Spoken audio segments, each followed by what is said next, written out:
ओम श्री गणेशाय नमः। अथ श्री लक्ष्मीनारायण स्तोत्र।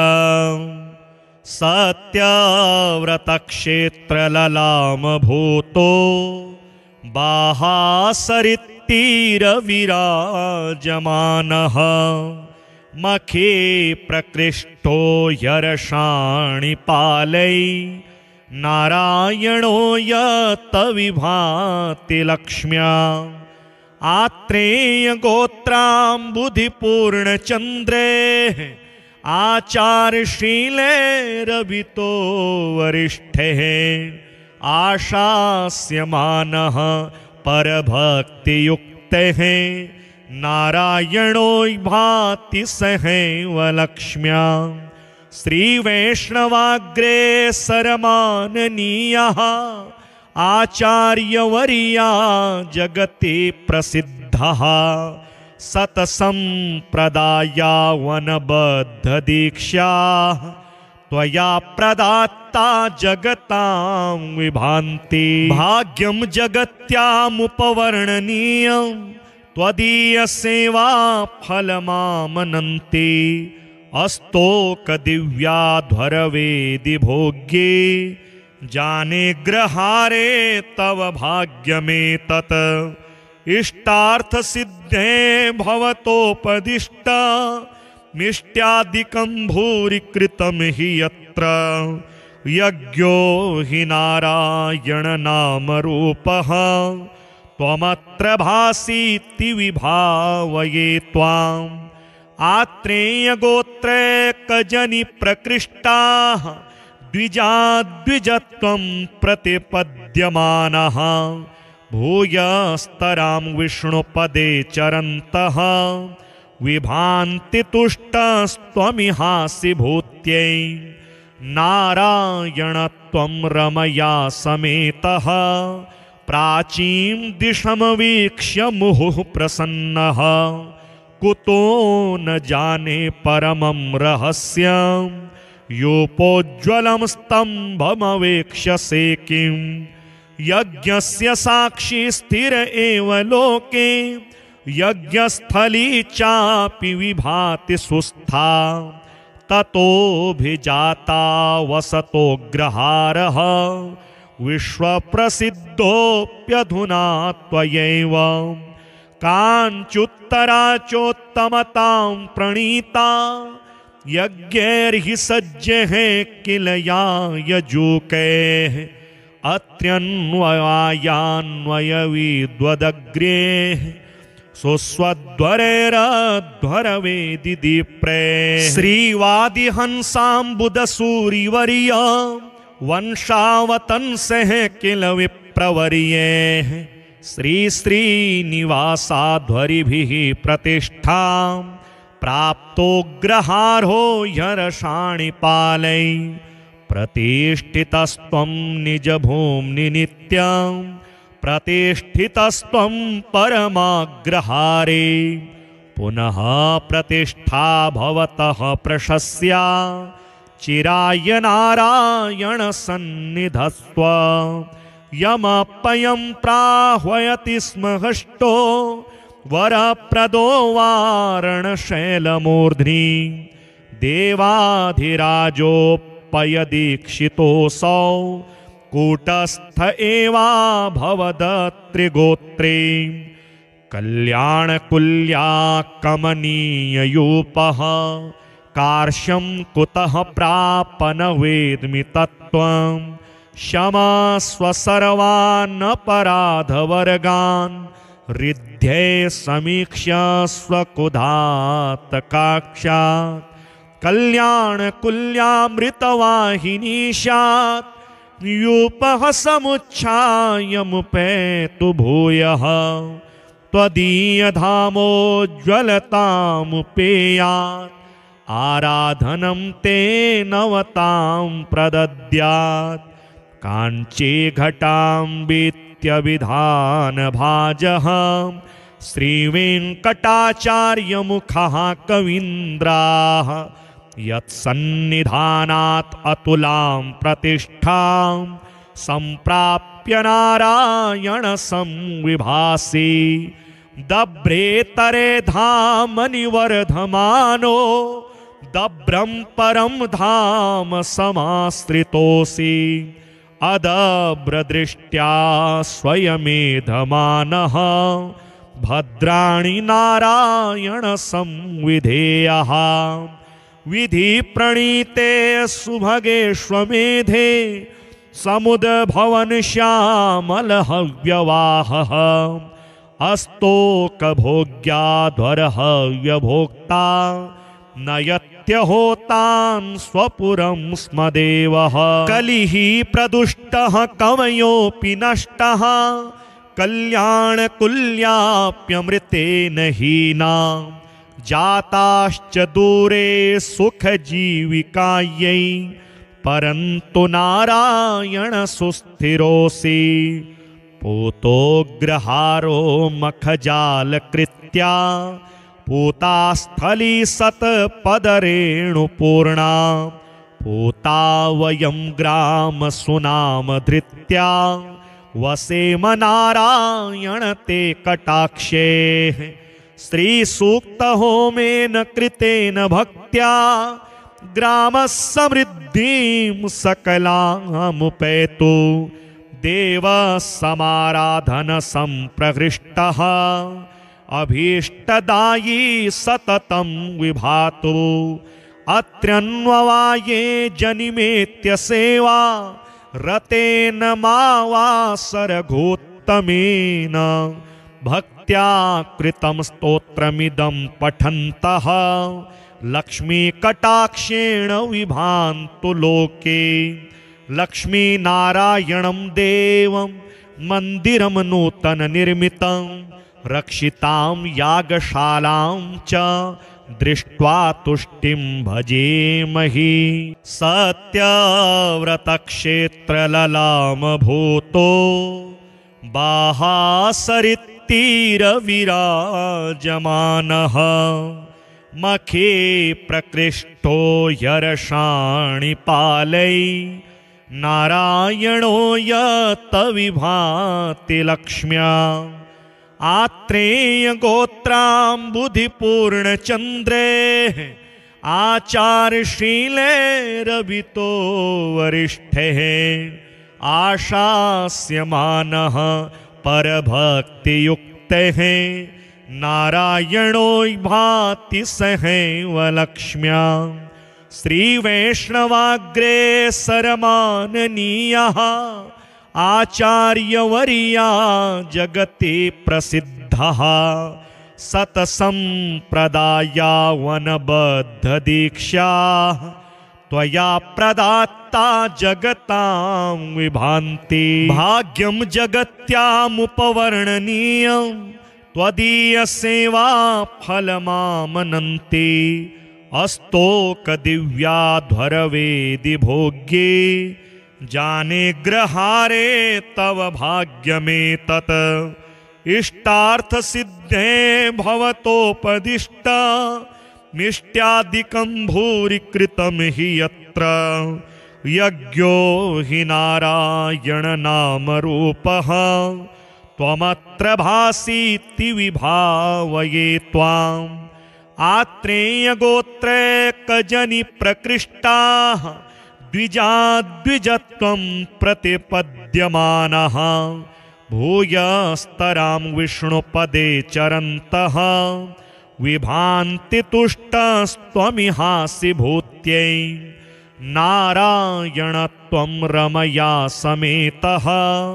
प्राचीं दिशमवीक्ष्य मुहुः प्रसन्नः कुतो न जाने परमं रहस्यं योपोज्ज्वलं स्तम्भमवेक्ष्यसे किं यज्ञस्य साक्षी स्थिर एव लोके यज्ञस्थली चापि विभाति सुस्था ततोऽभिजाता वसतोऽग्रहारः विश्वप्रसिद्धोऽप्यधुना त्वयैव काञ्चुत्तरा चोत्तमतां प्रणीता यज्ञैर्हि सज्जैः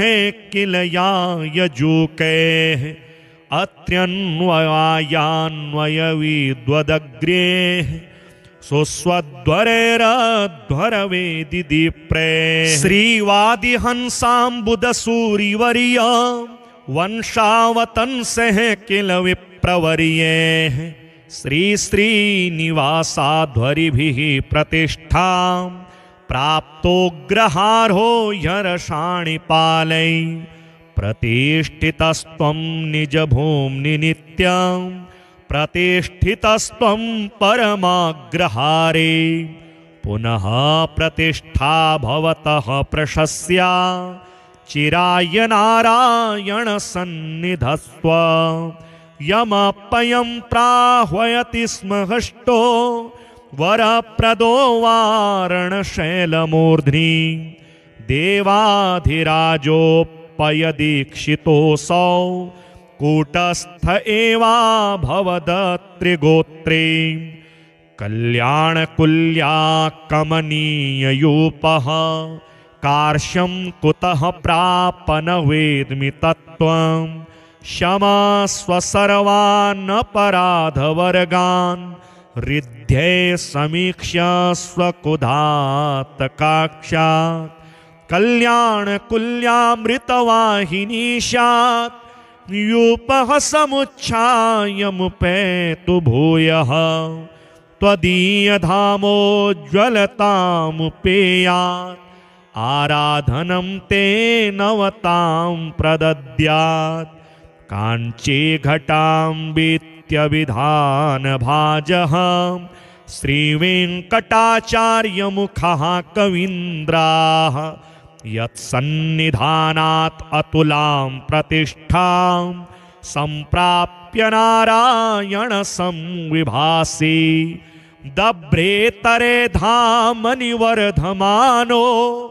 दभ्रं परं धाम समाश्रितोऽसि अदभ्रदृष्ट्या स्वयमेधमानः भद्राणि नारायण संविधेयः विधि प्रणीते सुभगेष्वमेधे समुद्भवन श्यामल हव्यवाहः अस्तोकभोग्याध्वरहव्यभोक्ता नयत्यहोतान् स्वपुरं स्म देवः कलिः प्रदुष्टः कवयोऽपि नष्टः कल्याणकुल्याप्यमृतेन हीना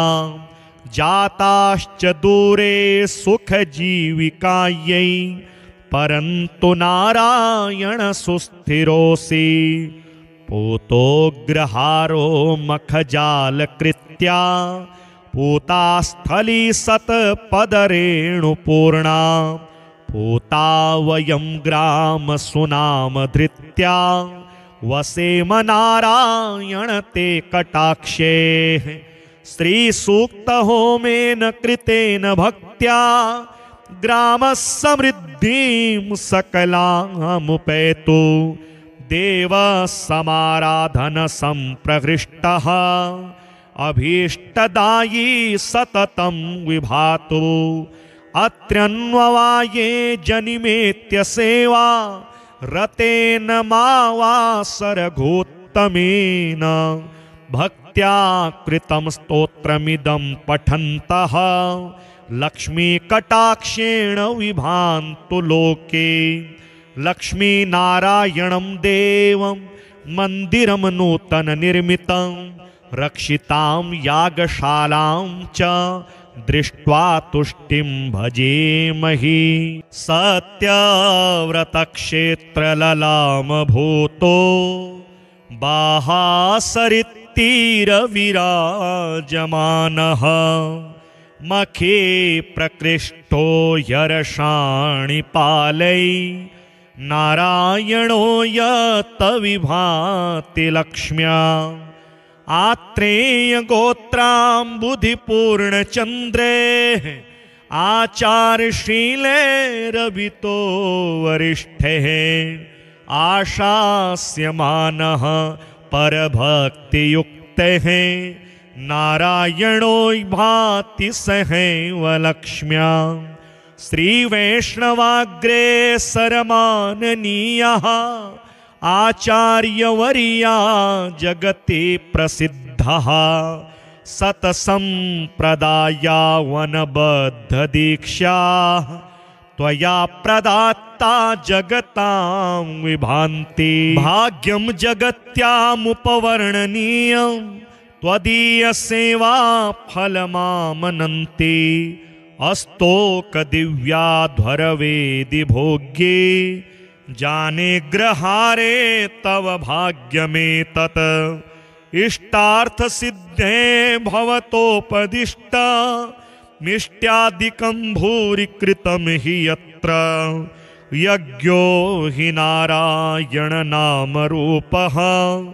त्वमत्र भासीति विभावये त्वाम्। आत्रेयगोत्रैकजनि प्रकृष्टाः द्विजाद्विजत्वं प्रतिपद्यमानः। भूयस्तरां विष्णुपदे चरन्तः विभान्ति तुष्टस्त्वमिहासि भूत्यै।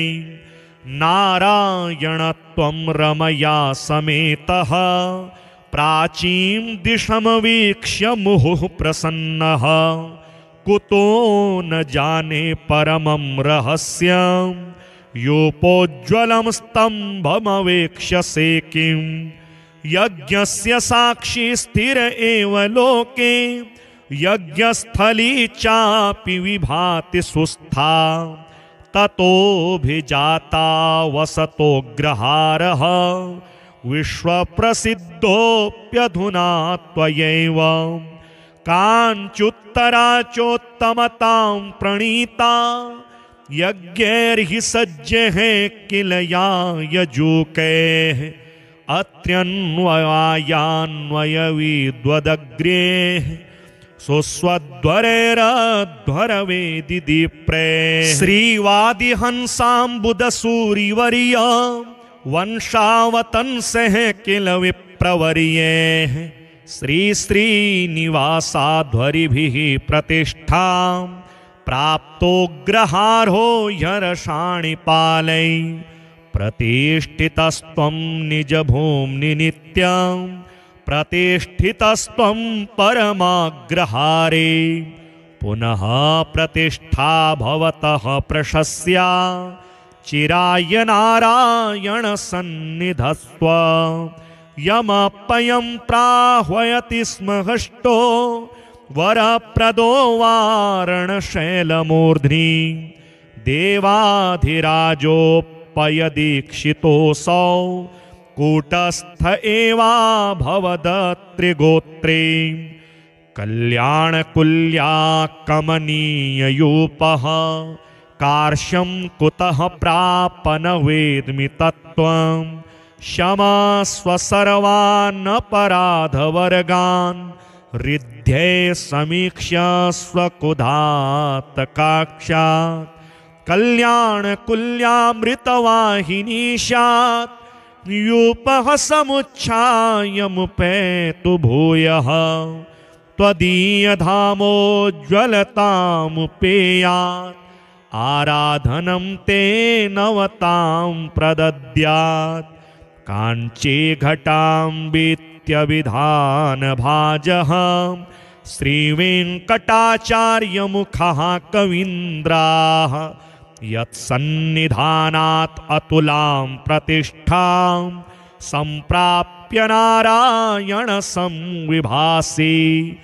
दभ्रेतरे धामनि वर्धमानो दभ्रं परं धाम समाश्रितोऽसि। अदभ्रदृष्ट्या स्वयमेधमानः भद्राणि नारायण संविधेयः। विधि प्रणीते सुभगेष्वमेधे समुद्भवन श्यामलहव्यवाहः।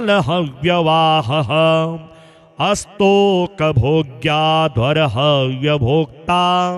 नयत्यहोतान् स्वपुरं स्म देवः। कलिः प्रदुष्टः कवयोऽपि नष्टः कल्याणकुल्याप्यमृतेन हीना। जाताश्च दूरे सुखजीविकायै परन्तु नारायण सुस्थिरोऽसि पूतोग्रहारो मखजालकृत्या पूतास्थली सत्पदरेणुपूर्णा पूता वयं ग्राम सुनाम धृत्या वसेम नारायण ते कटाक्षे श्रीसूक्त होमेन कृतेन भक्त्या ग्रामसमृद्धिं सकलामुपैतु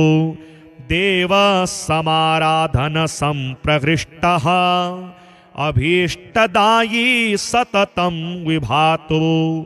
अत्र्यन्ववाये जनिमेत्य सेवा रतेन मावासरघोत्तमेन भक्त्या कृतं स्तोत्रमिदं पठन्तः लक्ष्मीकटाक्षेण विभान्तु लोके लक्ष्मीनारायणं देवं मन्दिरं नूतननिर्मितं रक्षितां यागशालां च दृष्ट्वा तुष्टिं भजेमहि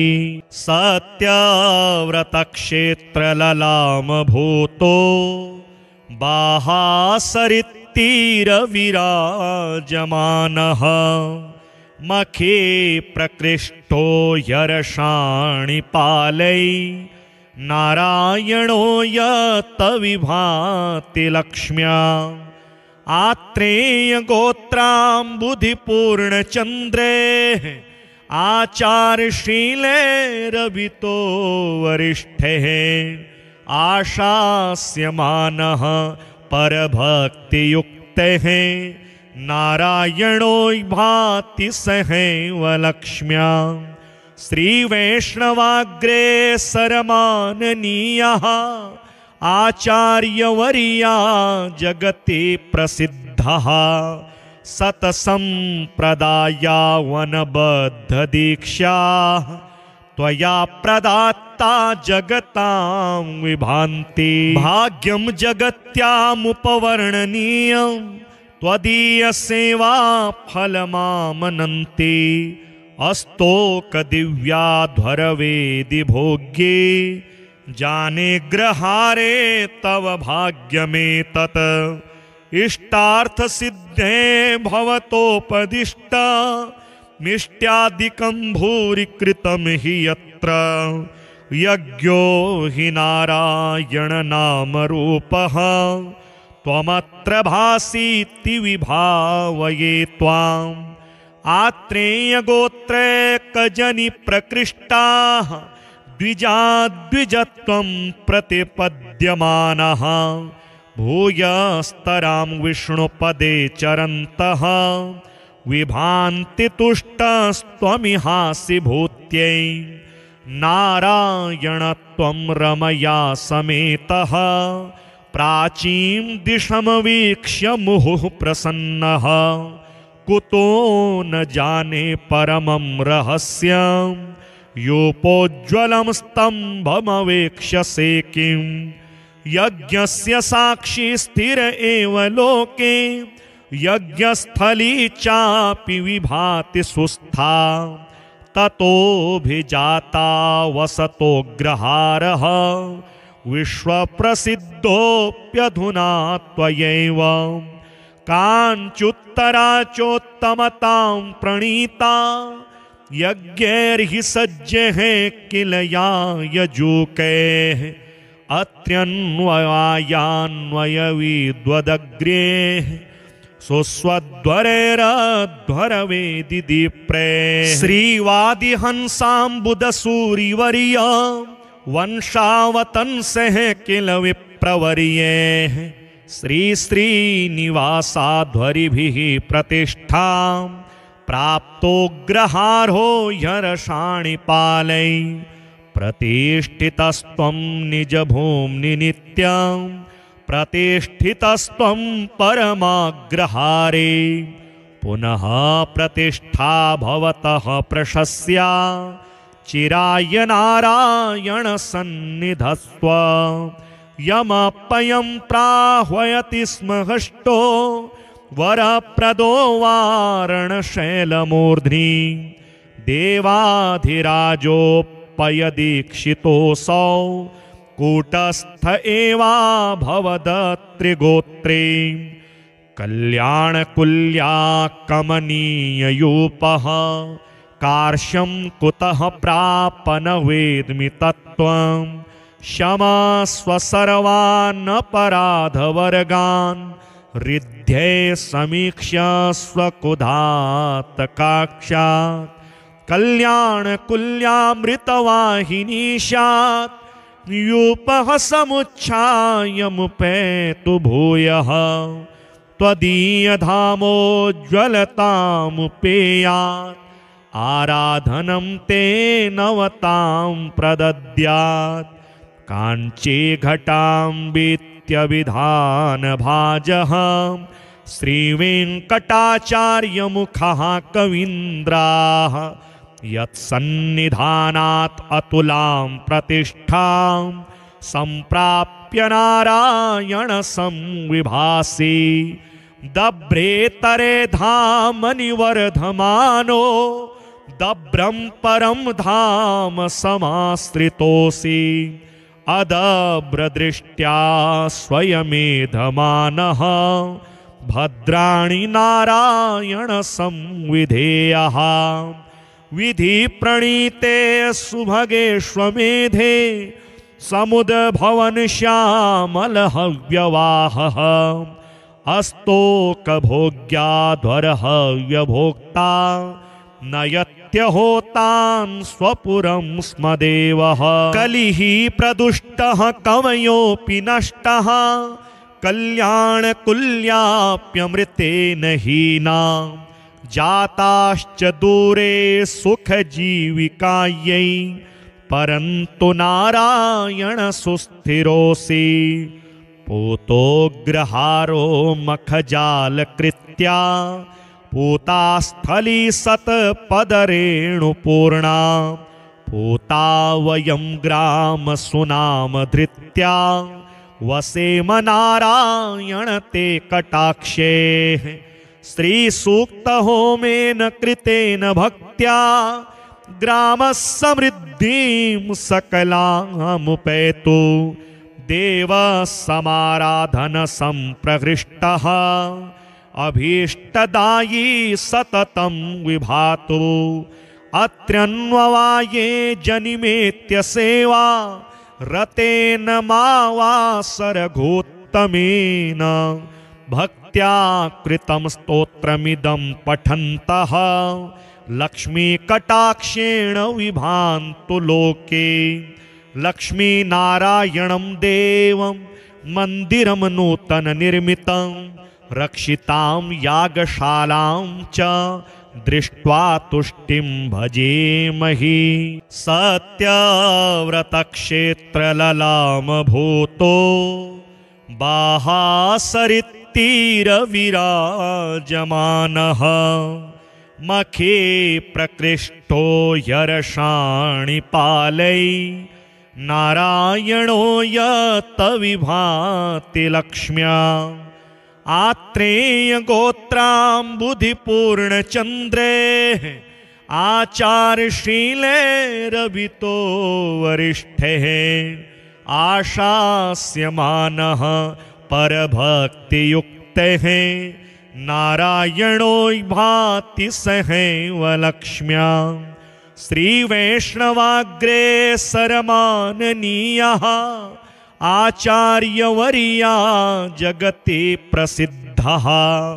सतसम्प्रदायावनबद्धदीक्षा त्वया प्रदात्ता जगतां विभान्ति भाग्यं जगत्यामुपवर्णनीयं त्वदीयसेवा फलमामनन्ति अस्तोकदिव्याध्वरवेदि भोग्ये जाने ग्रहारे तव भाग्यमेतत् इष्टार्थसिद्धे भवतोपदिष्ट मिष्ट्यादिकं भूरि कृतं हि यत्र यज्ञो हि नारायण नामरूपः त्वमत्र भासीति विभावये त्वाम् आत्रेयगोत्रे कजनि प्रकृष्टाः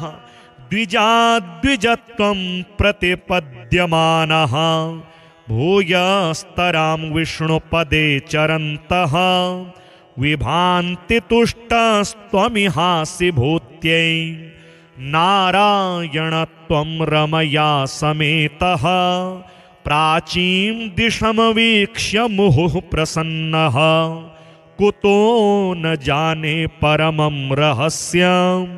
योपोज्ज्वलं स्तम्भमवेक्ष्यसे किं यज्ञस्य साक्षी स्थिर एव लोके यज्ञस्थली चापि विभाति सुस्था ततोऽभिजाता वसतोऽग्रहारः विश्वप्रसिद्धोऽप्यधुना त्वयैव काञ्चुत्तरा चोत्तमतां प्रणीता यज्ञैर्हि सज्जैः किल या यजूकैः अत्र्यन्वयान्वयविद्वदग्र्यैः सुस्वध्वरैरध्वरवेदिदीप्रे श्रीवादिहंसाम्बुदसूरिवर्य वंशावतंसः किल विप्रवर्यैः श्रीश्रीनिवासाध्वरिभिः प्रतिष्ठां प्राप्तोऽग्रहारो ह्यर्षाणिपालैः प्रतिष्ठितस्त्वं निजभूम्नि नित्यं प्रतिष्ठितस्त्वं परमाग्रहारे पुनः प्रतिष्ठा भवतः प्रशस्या चिराय नारायण सन्निधस्त्व यमपयं प्राह्वयति स्म हष्टो वरप्रदो वारणशैलमूर्ध्नि देवाधिराजोपयदीक्षितोऽसौ कूटस्थ एवाभवदत्रिगोत्रे कल्याणकुल्या कमनीययूपः कार्श्यं कुतः प्रापन वेद्मि तत्त्वं क्षमस्व सर्वानपराधवर्गान् रिध्ये समीक्ष्य स्वकुधातकाक्षात् कल्याणकुल्यामृतवाहिनीशात् यूपः समुच्छायमुपेतु भूयः त्वदीयधामोज्ज्वलतामुपेयात् आराधनं ते नवतां प्रदद्यात् काञ्ची घटाम्बित्यभिधानभाजः श्रीवेङ्कटाचार्यमुखः कवीन्द्राः यत्सन्निधानात् अतुलां प्रतिष्ठां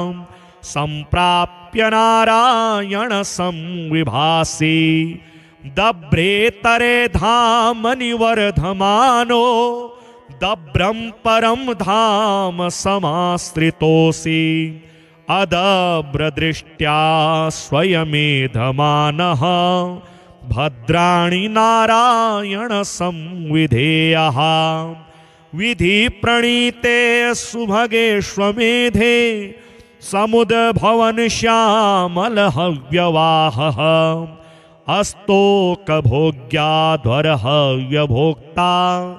नयत्यहोतान् स्वपुरं स्म देवः कलिः प्रदुष्टः कवयोऽपि नष्टः कल्याणकुल्याप्यमृतेन हीना जाताश्च दूरे सुखजीविकायै परन्तु नारायण सुस्थिरोऽसि पूतोऽग्रहारो मखजालकृत्या पूतास्थली सत्पदरेणुपूर्णा पूता वयं ग्रामसुनामधृत्या वसेम नारायण ते कटाक्षेः श्रीसूक्तहोमेन कृतेन भक्त्या ग्रामसमृद्धिं सकलामुपैतु देवसमाराधन संप्रहृष्टः अभीष्टदायी सततं विभातु अत्र्यन्ववाये जनिमेत्य सेवा रतेन मावासरघोत्तमेन भक्त्या कृतं स्तोत्रमिदं पठन्तः लक्ष्मीकटाक्षेण विभान्तु लोके लक्ष्मीनारायणं देवं मन्दिरं नूतननिर्मितं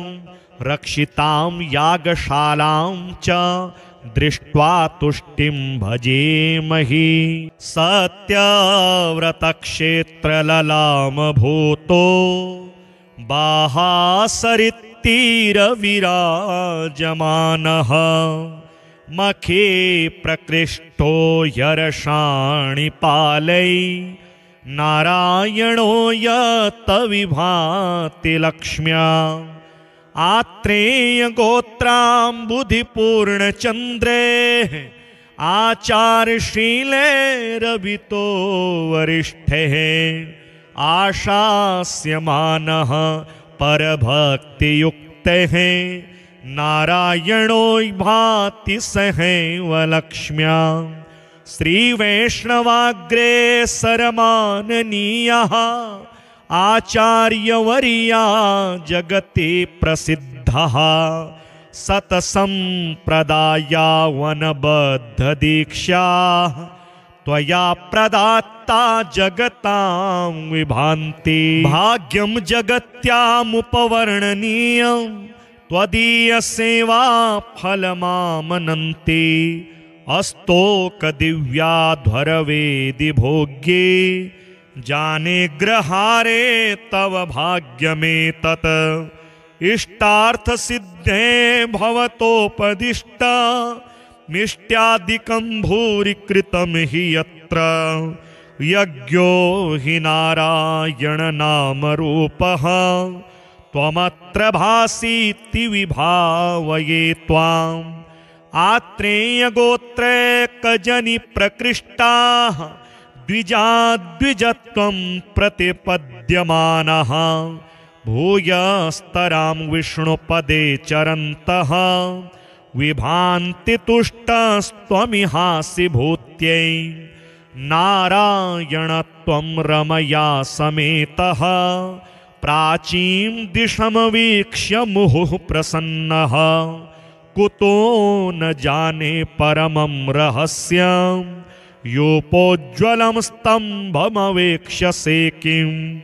यज्ञस्य साक्षी स्थिर एव लोके यज्ञस्थली चापि विभाति सुस्था। ततोऽभिजाता वसतोऽग्रहारः विश्वप्रसिद्धोऽप्यधुना त्वयैव। काञ्चुत्तरा चोत्तमतां प्रणीता यज्ञैर्हि सज्जैः किल या यजूकैः। अत्र्यन्वयान्वयविद्वदग्र्यैः सुस्वध्वरैरध्वरवेदि दीप्रेः। श्रीवादिहंसाम्बुदसूरिवर्य वंशावतंसः किल विप्रवर्यैः। श्रीश्रीनिवासाध्वरिभिः प्रतिष्ठां प्राप्तोऽग्रहारो ह्यर्षाणिपालै। प्रतिष्ठितस्त्वं निजभूम्नि नित्यं प्रतिष्ठितस्त्वं परमाग्रहारे। पुनः प्रतिष्ठा भवतः प्रशस्या चिराय नारायण सन्निधस्त्व। यमपयं प्राह्वयति स्म हष्टो वरप्रदो वारणशैलमूर्ध्नि। देवाधिराजोपयदीक्षितोऽसौ कूटस्थ एवाभवदत्रिगोत्रे। कल्याणकुल्या कमनीययूपः कार्श्यं कुतः प्रापन वेद्मि तत्त्वम्। क्षमस्व सर्वानपराधवर्गान् हृद्ये समीक्ष्य स्वकुधातकाक्षात्। कल्याणकुल्यामृतवाहिनीशात् यूपः समुच्छायमुपेतु भूयः। त्वदीयधामोज्ज्वलतामुपेयात् आराधनं ते नवतां प्रदद्यात्। काञ्ची घटाम्बित्यभिधानभाजः श्रीवेङ्कटाचार्यमुखः कवीन्द्राः यत्सन्निधानात् अतुलां प्रतिष्ठां सम्प्राप्य नारायण संविभासि दभ्रेतरे धामनि वर्धमानो दभ्रं परं धाम समाश्रितोऽसि अदभ्रदृष्ट्या स्वयमेधमानः भद्राणि नारायण संविधेयः विधि प्रणीते सुभगेष्वमेधे समुद्भवन श्यामल हव्यवाहः अस्तोकभोग्याध्वरहव्यभोक्ता नयत्यहोतान् स्वपुरं स्म देवः कलिः प्रदुष्टः कवयोऽपि नष्टः कल्याणकुल्याप्यमृतेन हीना जाताश्च दूरे सुखजीविकायै परन्तु नारायण सुस्थिरोऽसि पूतोग्रहारो मखजालकृत्या पूतास्थली सत्पदरेणुपूर्णा पूता वयं ग्राम सुनाम धृत्या वसेम नारायण ते कटाक्षे श्रीसूक्तहोमेन कृतेन भक्त्या ग्रामः समृद्धिं सकलामुपैतु देवः समाराधन संप्रहृष्टः अभीष्टदायी सततं विभातु अत्र्यन्ववाये जनिमेत्य सेवा रतेन मावासरघोत्तमेन भक्त्या कृतं स्तोत्रमिदं पठन्तः लक्ष्मीकटाक्षेण विभान्तु लोके लक्ष्मीनारायणं देवं मन्दिरं नूतननिर्मितं रक्षितां यागशालां च दृष्ट्वा तुष्टिं भजेमहि सत्यव्रतक्षेत्रललामभूतो बाहासरित्तीरविराजमानः मखे प्रकृष्टो यरषाणि पालै नारायणो यत्विभाति लक्ष्म्या आत्रेय गोत्राम्बुधिपूर्णचन्द्रे आचार्यशीलैरभितो वरिष्ठैः आशास्यमानः परभक्तियुक्तैः नारायणो भाति सहैव लक्ष्म्या श्रीवैष्णवाग्रेसरमाननीयः आचार्यवर्या जगति प्रसिद्धः सतसम्प्रदायावनबद्धदीक्षा त्वया प्रदात्ता जगतां विभान्ति भाग्यं जगत्यामुपवर्णनीयं त्वदीयसेवा फलमामनन्ति अस्तोकदिव्याध्वरवेदि भोग्ये जाने ग्रहारे तव भाग्यमेतत् इष्टार्थसिद्धे भवतोपदिष्ट मिष्ट्यादिकं भूरि कृतं हि यत्र यज्ञो हि नारायण नामरूपः त्वमत्र भासीति विभावये त्वाम् आत्रेयगोत्रैकजनि प्रकृष्टाः द्विजाद्विजत्वं प्रतिपद्यमानः भूयस्तरां विष्णुपदे चरन्तः विभान्ति तुष्टस्त्वमिहासि भूत्यै नारायण त्वं रमया समेतः प्राचीं दिशमवीक्ष्य मुहुः प्रसन्नः कुतो न जाने परमं रहस्यं योपोज्ज्वलं स्तम्भमवेक्ष्यसे किं यज्ञस्य साक्षी स्थिर एव लोके यज्ञस्थली चापि विभाति सुस्था ततोऽभिजाता वसतोऽग्रहारः विश्वप्रसिद्धोऽप्यधुना त्वयैव कांचुत्तरा चोत्तमतां प्रणीता यज्ञैर्हि सज्जे किल या यजूकैः अत्र्यन्वयान्वयविद्वदग्र्ये सुस्वध्वरैरध्वरवेदिदीप्रे श्रीवादिहंसाम्बुदसूरिवर्य वंशावतंसः किल विप्रवर्येः श्रीश्रीनिवासाध्वरिभिः प्रतिष्ठां प्राप्तोग्रहार्हो ह्यर्षाणिपालै प्रतिष्ठितस्त्वं निजभूम्नि नित्यं प्रतिष्ठितस्त्वं परमाग्रहारे पुनः प्रतिष्ठा भवतः प्रशस्या चिराय नारायण सन्निधस्त्व यमपयं प्राह्वयति स्म हष्टो वरप्रदो वारणशैलमूर्ध्नि देवाधिराजोपयदीक्षितोऽसौ कूटस्थ एवाभवदत्रिगोत्रे कल्याणकुल्या कमनीययूपः कार्श्यं कुतः प्रापन वेद्मि तत्त्वं क्षमस्व सर्वानपराधवर्गान् रिध्ये समीक्ष्य स्वकुधातकाक्षात् कल्याणकुल्यामृतवाहिनीशात् यूपः समुच्छायमुपेतु भूयः त्वदीयधामोज्ज्वलतामुपेयात् आराधनं ते नवतां प्रदद्यात् काञ्ची घटाम्बित्यभिधानभाजः श्रीवेङ्कटाचार्यमुखः कवीन्द्राः यत्सन्निधानात् अतुलां प्रतिष्ठां सम्प्राप्य नारायण संविभासि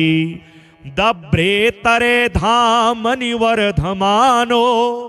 दभ्रं परं धाम समाश्रितोऽसि अदभ्रदृष्ट्या स्वयमेधमानः भद्राणि नारायण संविधेयः विधि प्रणीते सुभगेष्वमेधे समुद्भवन श्यामल हव्यवाहः अस्तोकभोग्याध्वरहव्यभोक्ता नयत्यहोतान् स्वपुरं स्म देवः कलिः प्रदुष्टः कवयोऽपि नष्टः कल्याणकुल्याप्यमृतेन हीना जाताश्च दूरे सुखजीविकायै परन्तु नारायण सुस्थिरोऽसि पूतोग्रहारो मखजालकृत्या पूतास्थली सत्पदरेणुपूर्णा पूता वयं ग्रामसुनामधृत्या वसेम नारायण ते कटाक्षेः श्रीसूक्तहोमेन कृतेन भक्त्या ग्रामसमृद्धिं सकलामुपैतु देवसमाराधन संप्रहृष्टः अभीष्टदायी सततं विभातु अत्र्यन्ववाये जनिमेत्य सेवा रतेन मावासरघोत्तमेन भक्त्या कृतं स्तोत्रमिदं पठन्तः लक्ष्मीकटाक्षेण विभान्तु लोके लक्ष्मीनारायणं देवं मन्दिरं नूतननिर्मितं रक्षितां यागशालां च दृष्ट्वा तुष्टिं भजेमहि सत्यव्रतक्षेत्रललामभूतो बाहासरित्तीरविराजमानः मखे प्रकृष्टो ह्यर्षाणिपालै नारायणो यत्तविभाति लक्ष्म्या आत्रेय गोत्राम्बुधिपूर्णचन्द्रेः आचारशीलैरभितो वरिष्ठैः आशास्यमानः परभक्तियुक्तैः नारायणो भाति सहैव लक्ष्म्या श्रीवैष्णवाग्रे सरमाननीयः आचार्यवर्या जगति प्रसिद्धः सतसंप्रदायावनबद्धदीक्षा त्वया प्रदात्ता जगतां विभान्ति भाग्यं जगत्यामुपवर्णनीयं त्वदीयसेवा फलमामनन्ति अस्तोकदिव्याध्वरवेदि भोग्ये जाने ग्रहारे तव भाग्यमेतत् इष्टार्थसिद्धे भवतोपदिष्ट मिष्ट्यादिकं भूरि कृतं हि यत्र यज्ञो हि नारायण नामरूपः त्वमत्र भासीति विभावये त्वाम् आत्रेयगोत्रैकजनि प्रकृष्टाः द्विजाद्विजत्वं प्रतिपद्यमानः भूयस्तरां विष्णुपदे चरन्तः विभान्ति तुष्टस्त्वमिहासि भूत्यै नारायण त्वं रमया समेतः प्राचीं दिशमवीक्ष्य मुहुः प्रसन्नः कुतो न जाने परमं रहस्यं योपोज्ज्वलं स्तम्भमवेक्ष्यसे किं यज्ञस्य साक्षी स्थिर एव लोके यज्ञस्थली चापि विभाति सुस्था ततोऽभिजाता वसतोऽग्रहारः विश्वप्रसिद्धोऽप्यधुना त्वयैव काञ्चुत्तरा चोत्तमतां प्रणीता यज्ञैर्हि सज्जैः किल या यजूकैः अत्र्यन्वयान्वयविद्वदग्रेः सुस्वध्वरैरध्वरवेदि दीप्रे श्रीवादिहंसाम्बुदसूरिवर्य वंशावतंसः किल विप्रवर्यैः श्रीश्रीनिवासाध्वरिभिः प्रतिष्ठां प्राप्तोऽग्रहारो ह्यर्षाणिपालै प्रतिष्ठितस्त्वं निजभूम्नि नित्यं प्रतिष्ठितस्त्वं परमाग्रहारे पुनः प्रतिष्ठा भवतः प्रशस्या चिराय नारायण सन्निधस्त्व यमपयं प्राह्वयति स्म हष्टो वरप्रदो वारणशैलमूर्ध्नि देवाधिराजोपयदीक्षितोऽसौ कूटस्थ एवाभवदत्रिगोत्रे कल्याणकुल्या कमनीययूपः कार्श्यं कुतः प्रापन वेद्मि तत्त्वं क्षमस्व सर्वानपराधवर्गान् हृद्ये समीक्ष्य स्वकुधातकाक्षात् कल्याणकुल्यामृतवाहिनीशात् यूपः समुच्छायमुपेतु भूयः त्वदीयधामोज्ज्वलतामुपेयात् आराधनं ते नवतां प्रदद्यात् काञ्ची घटाम्बित्यभिधानभाजः श्रीवेङ्कटाचार्यमुखः कवीन्द्राः यत्सन्निधानात् अतुलां प्रतिष्ठां सम्प्राप्य नारायण संविभासि दभ्रेतरे धामनि वर्धमानो दभ्रं परं धाम समाश्रितोऽसि अदभ्रदृष्ट्या स्वयमेधमानः भद्राणि नारायण संविधेयः विधि प्रणीते सुभगेष्वमेधे समुद्भवन श्यामल हव्यवाहः अस्तोकभोग्याध्वरहव्यभोक्ता नयत्यहोतान् स्वपुरं स्म देवः कलिः प्रदुष्टः कवयोऽपि नष्टः कल्याणकुल्याप्यमृतेन हीना जाताश्च दूरे सुखजीविकायै परन्तु नारायण सुस्थिरोऽसि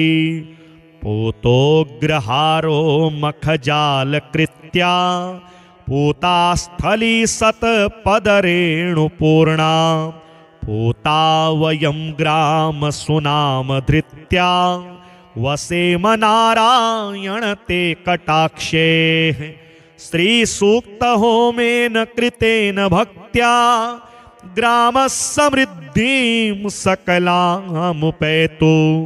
देवसमाराधनसम्प्रहृष्टः